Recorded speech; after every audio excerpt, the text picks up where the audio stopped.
Hari kedua di kampung misterius. "Nil, minta rokokmu dong. Punyaku sudah habis nih," kata Panji kepada Daniel. Sehabis sarapan memang paling enak buat merokok. Daniel, "Nih, kamu bisanya minta doang, gak berani beli." Panji, "Ya udah, nanti kalau kita ketemu warung, aku beli deh." Iqbal, "Memangnya berani kamu belanja di kampung ini?" Panji, "M-nya kenapa? Apa yang salah? Kita kan mau beli, bukan mencuri." Daniel, "Di kampung ini, semua orangnya aneh-aneh, Cok." Panji, "Nggak peduli aku, intinya di kampung ini ceweknya cantik-cantik." Aku, "Udahlah, kamu jangan pikirin itu lagi. Ayo cepat bersihin peralatan makannya. Kita harus cepat-cepat keluar dari desa ini." Kami kemudian membereskan peralatan makan dan melipat tenda. Setelah itu, kami langsung keluar dari halaman musola. Daniel, "Jadi kita akan pergi kemana ini?" Aku, "Kita tanya bapak yang kemarin aja. Kamu masih ingat rumahnya gak, Nil?" Daniel, "Iya masih." Kami kemudian berjalan menuju jalan tempat kami bertanya kepada bapak-bapak yang kemarin. Betapa terkejutnya kami melihat bapak yang kemarin masih melakukan kegiatan yang sama persis yang dia lakukan kemarin. Hal itu membuat aku langsung mengurungkan niat untuk bertanya kepada bapak-bapak itu. Aku, "Kita jalan aja yuk, jangan bertanya di sini," kataku dengan ekspresi takut. Panji, "M-nya kenapa?" Iqbal, "Kamu gak lihat tingkah bapak itu dari kemarin masih seperti itu?" Lido, "Masa sih dari kemarin seperti itu gak berubah?" Aku, "Iya beneran, kita terus saja jalan ya." Kami terus berjalan di sepanjang gang kampung itu. Angin sepoi-sepoi, bau udara yang sedikit seperti bau menyan, membuat suasana semakin membuatku merinding. Setelah berjalan beberapa meter dari bapak yang tadi, kami kemudian melihat Bapak Marbot Musola yang sedang berdiri di pinggiran gang. Pakaiannya masih menggunakan jubah putih seperti tadi malam. Sepertinya dia memang sengaja menunggu kami. "Bapak Marbot, kalian mau kemana?" Seperti biasa dengan nada halus dan ekspresi senyum. Lido, "Kami mau pulang, Pak. Tetapi kami bingung mau lewat mana. Kami tidak tahu kampung apa ini." Bapak Marbot, "Jadi kalian mau pulang ya? Kalian ini berada di kampung Anjani." Aku, "Kampung Anjani, Pak." Aku langsung teringat dengan nama Ratu Jin yang ada di Gunung Samalas, yang bernama Dewi Anjani. Aku sudah menduga kalau ini bukanlah dunia nyata, tapi ini dunia gaib milik Ratu Dewi Anjani. Bapak Marbot, "Ya, kampung ini bukan kampung seperti dunia kalian. Bila kalian ingin pulang ke rumah, kalian semua tinggal jalan melewati hutan tempat kalian masuk kemarin, kemudian kalian harus cari batu besar dan memutarnya sebanyak 3 kali, kemudian ucapkan salam." Lido, "Memangnya kita nggak bisa ya pulang pakai ojek lewat jalan raya dari sini, Pak?" Bapak Marbot, "Tidak bisa. Jalan satu-satunya adalah dengan yang Bapak tadi bilang. Ingat, kalian semuanya harus keluar. Bilang dari rombongan kalian ini, ada yang tidak keluar, maka kalian akan terjebak di kampung ini selamanya." Panji, "Mana mungkin kayak gitu, Pak? Kita tinggal naik ojek aja terus pulang. Kalian jangan percaya sama bapak ini. Dia pasti bohong. Mana ada yang namanya dunia gaib." Aku, "Jaga bicaramu, Panji." Bapak Marbot, "Terserah kalian mau percaya atau tidak. Intinya Bapak sudah mencoba membantu. Dan ingat satu hal lagi. Bila kalian masih di sini melewati 3 hari, kalian tidak akan menemukan batu besar yang ada di hutan itu lagi." Iqbal, "Kenapa, Pak? Aku jadi takut nih." Bapak Marbot, "Sudah ya, Bapak pergi dulu." Sambil tersenyum bapak itu pergi meninggalkan kita. Panji, "Kalian jangan mau ditipu dah sama bapak-bapak. Memangnya ini kampung apa? Mana mungkin ada batu ajaib yang diputar 3 kali bisa membawa kita pulang. Mana mungkin aku percaya hal gituan. Palingan ini kita lagi dikerjain, kita lagi di prank ini. Mungkin sebentar lagi ada kamera yang keluar dan semua orang di sini itu akting. Pantas saja cewek-ceweknya cantik. Itu pasti kru acara ini. Rido, kamu sudah gila ya? Pakai dom otak kamu. Mana ada orang ngeperan sebesar ini? Terus kamu gak ingat sama kakek kemarin yang tiba-tiba berubah mukanya menjadi seram? Aku. Sudahlah Panji, ayo ikut kami ke hutan. Kita cari batu yang kemarin. Daniel. Pokoknya, kalau sampai gara-gara kamu kita nggak bisa keluar dari sini, awas aja kamu. Panji. Awas apa? Mau mukul? Sini kalau berani. Rido. Sudah. Ayo jalan. Aku menarik tangan Panji agar mau jalan, tetapi katanya dia akan berjalan di belakang Iqbal. Kami terus lurus sampai kami tiba di rumah pertama di ujung desa, kemudian kami berjalan lagi sampai bertemu area persawahan. Kami berjalan di pematang sawah dengan berhati-hati, kami pun sampai di pinggiran hutan yang kemarin. Kemudian kami berhenti sejenak untuk minum air putih karena haus. Kami pun tidak sadar sama sekali kalau ternyata Panji tidak ada di belakang kita. Aku. Panji di mana, Bal? Tadi kan ada di belakangmu. Iqbal. Ya, tadi di belakang aku. Kok nggak ada ya? Daniel. Jengka memang si Panji ini menyusahkan kita saja. Rido.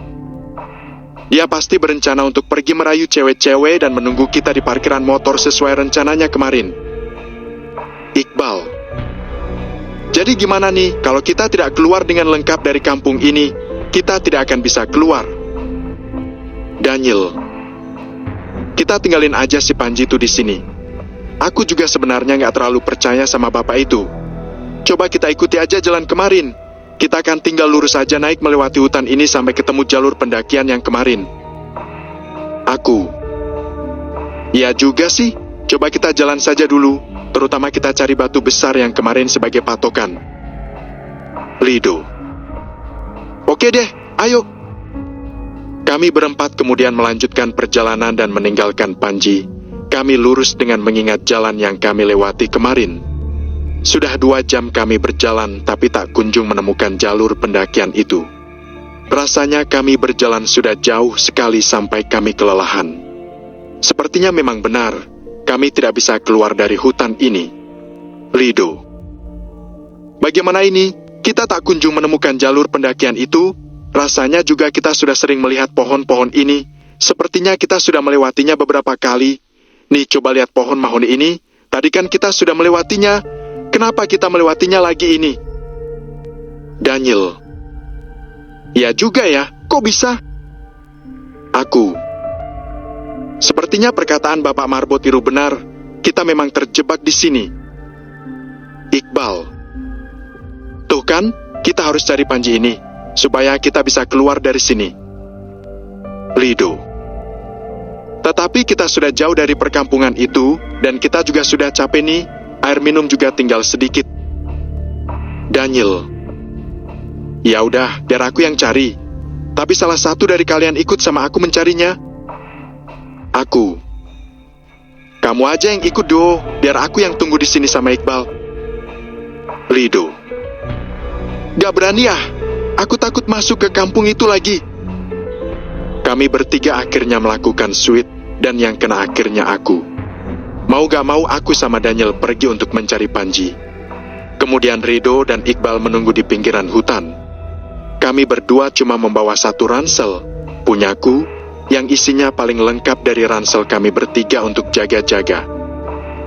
Kalau sampai malam kita berdua belum menemukan Panji, kalian tetap tunggu di sini ya. Kalian berdua bangun tenda saja di sini sampai kita kembali. Kataku kepada Rido dan Iqbal. Iqbal. Oke siap, semoga cepat ketemu si kamrat itu. Daniel. Ayo cepat Ron, kita masih punya waktu sampai besok, karena kita sudah 2 hari di sini. Kemudian kami berdua segera menyusul Panji yang entah kemana perginya. Aku melihat ke langit, matahari terasa sangat panas, mungkin sekitar jam 10 n. Aku dan Daniel kemudian sampai di rumah pertama di kampung Anjani. Seperti biasanya aku melihat aktivitas warga yang terus diulang-ulang. Aku dan Daniel kemudian mencari ke bagian musola yang kemarin tetapi tidak menemukannya. Kemudian kami mencari ke arah timur perkampungan sambil berlari. Tak lama kemudian kami kembali menemukan musola yang tadi. Kami berhenti di depan musola. Daniel, bukannya ini musola yang tadi ya? Kok bisa ada di sini? Aku, mungkin bangunan musola ini kembar kali, maknya sama persis. Daniel, iya kali, ayo jalan lagi. Kami kembali melanjutkan perjalanan dengan sesekali berlari kecil. Tak lama kemudian kami kembali menemukan musola. Dari sini kami mulai sadar kalau ternyata kita juga melakukan hal yang berulang-ulang sama seperti yang masyarakat kampung ini lakukan. Wujud asli dari kampung misterius. Neil, sepertinya kita memang hanya berjalan berputar-putar saja di kampung ini. Kampung ini tidak ada ujungnya, kataku kepada Daniel. Daniel, ya, sepertinya memang pintu masuk kampung ini cuma di area persawahan itu. Aku, jadi kemana kita harus mencari Panji kalau begini? Di hari itu, tiba-tiba cuaca menjadi mendung dengan suara gemuruh di langit. Angin yang dingin terasa berhembus menerpa wajah kami dengan bau menyan yang khas. Hujan kemudian turun membasahi tanah yang tadinya kering. Kami berdua kemudian akhirnya berteduh di teras musola itu. Tiba-tiba dari arah dalam musola, terdengar suara orang memanggil kami. Nak, sini masuk dulu. Ternyata itu Bapak Marbot yang tadi. Kami kemudian masuk ke dalam musola itu dan duduk di depan Bapak Marbot yang sedang duduk juga. Bapak Marbot, kenapa kalian belum pergi juga? Kalian memang tidak takut di sini? Atau kalian memang ingin tinggal di sini? Aku, tidak Pak, kamu sebenarnya akan pulang, tetapi kami sedang mencari kawan kami yang kembali tadi ke kampung ini. Bapak Marbot, kenapa kawan kalian ingin kembali ke kampung ini lagi? Daniel, dia tidak percaya perkataan Bapak tadi dan berniat untuk pulang menggunakan ojek dari sini. Bapak Marbot, jadi begitu ya, kalian sudah mengertikan kampung ini tidak nyata. Daniel, iya Pak, kami sudah tahu. Tiba-tiba Bapak itu menyentuh dahi kami berdua dengan telunjuk jarinya.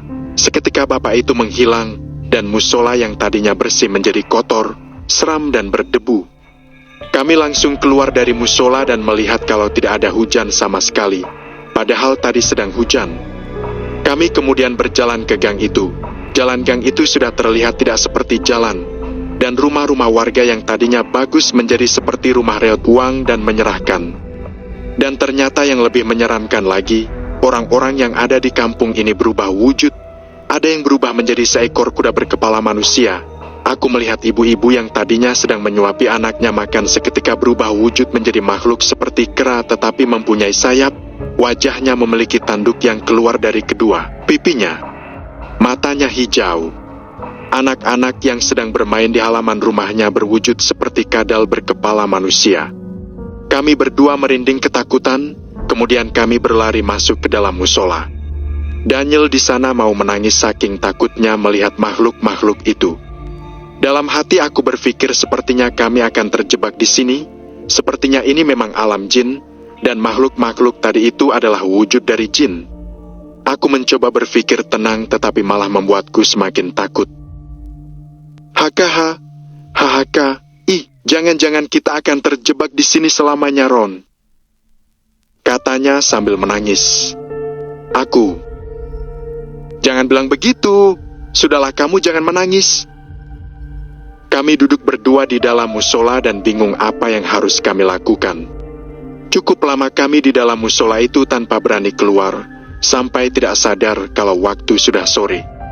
Kami kelaparan di sana, dan melihat isi ransel yang cuma tersisa 1 bungkus roti, kami memakannya dengan lahap. Aku, sepertinya kita harus menginap di sini. Kita cari Panji besok pagi. Semoga besok keadaan di kampung ini kembali berubah. Daniel, ya, intinya aku mau pulang. biarkan saja Panji jangan dicari. Aku.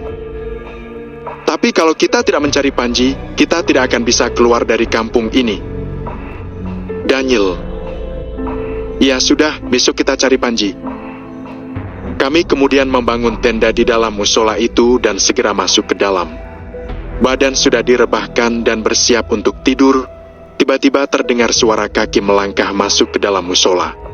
Suaranya semakin mendekat ke arah tenda kami. Cahaya senter terlihat dari luar tenda mengarah ke tenda kami. Daniel. Siapa itu, Rom? Kata Daniel ketakutan. Aku juga tidak tahu, Neil. Suara panggilan kepada kami berdua. Daniel, Roni, kalian di dalam. Ternyata itu Rido dan Iqbal. Aku kemudian langsung membuka pintu tenda dan keluar dari tenda. Rido. Kok kalian bikin tenda di dalam musola sih? Daniel. Kalian kenapa kesini? Kalian gak takut sama makhluk-makhluk di kampung ini? Iqbal. Ya takut sih, tapi kami khawatir sama kalian berdua. Lagian kami tidak berani bermalam di pinggiran hutan itu, makanya kami menyusul ke sini. Rido.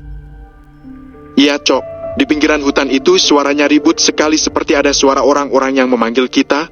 Suara orang tua kamu juga aku dengar, Ron. Bahkan ibumu terdengar menangis. Aku. Yang benar. Masa ibu aku menyusul aku mendaki? Iqbal. Iya serius, bro. Tapi ketika kami mencari suara itu, tidak ada orang sama sekali di sana. Kita berdua juga tadi membalas panggilan mereka dengan berteriak, tapi tidak ada yang membalas kami. Daniel. Serius? Rido. Iya serius, makanya kami menyusul ke sini. Kami takut di sana, apalagi suara ribut itu bikin aku sama Iqbal gak tenang di sana. Iqbal. Kok mata kamu bengkak, Neil? Seperti orang habis nangis. Aku. Iya, Bal. Si Daniel itu nangis terus dari tadi. Rido. Nangis kenapa? Tenang aja, Neil. Kita pasti pulang besok kalau sudah ketemu Panji. Daniel. Coba kalian lihat makhluk-makhluk di luar itu. Apa kalian gak merinding lihatnya? Iqbal. Makhluk apa? Itu kan orang-orang yang sama, yang melakukan aktivitas sama seperti hari-hari kemarin. Aku. Kok kamu lihatnya begitu? Kalian gak lihat mereka berubah menjadi makhluk yang menyeramkan? Rido. Enggak kok, mereka semua sama kayak kemarin. Aku. Coba kalian lihat musola ini, kotor banget kan? Reot, berdebu, banyak daun-daun berserakan di lantai. Iqbal. Enggak kok, musola ini bersih seperti sebelumnya. Makanya kami heran, kenapa kalian bangun tenda di dalam musola? Rido. Nih, coba lihat, bersihkan. Sambil mengarahkan cahaya senter ke lantai dan dinding musola. Daniel. Kalian buta ya? Itu kan kotor banget. Ternyata pandangan aku sama Daniel berbeda dengan pandangan Rido dan Iqbal. Aku. Apa jangan-jangan penglihatan kita berubah gara-gara dahi kita disentuh sama bapak yang tadi ya? Kataku kepada Daniel. Daniel. Ya, bener banget. Kayaknya memang gara-gara itu, Ron. Rido. M-nya apa yang terjadi tadi? Aku. Kami ketemu Bapak Marbot itu, kemudian dahi kami disentuh. Seketika penglihatan kami berdua menjadi berubah menjadi menyeramkan. Iqbal. Terus kemana Bapak Marbot itu pergi? Daniel. Dia tiba-tiba menghilang. Iqbal. Kok bisa menghilang? Oh ya, Panji ketemu gak? Daniel. Enggak, kami hanya berputar-putar di desa ini dari tadi. Aku. Ya, kita seperti melakukan kegiatan yang berulang-ulang. Rido. Kok bisa ya? Jadi gimana nih? Kalau mengacung ada Panji, kita gak bisa pulang. Aku. Ya udah besok kita cari. Kita gak bisa cari dia di kondisi kampung yang gelap seperti ini. Apalagi penglihatan aku sama Daniel berbeda dari penglihatan kalian. Lido. Ya udah, kita tidur aja malam ini. Besok pagi kita cari. Karena tenda yang satunya lagi ada di ransel Panji, jadi kami berempat tidur dalam satu tenda yang sempit.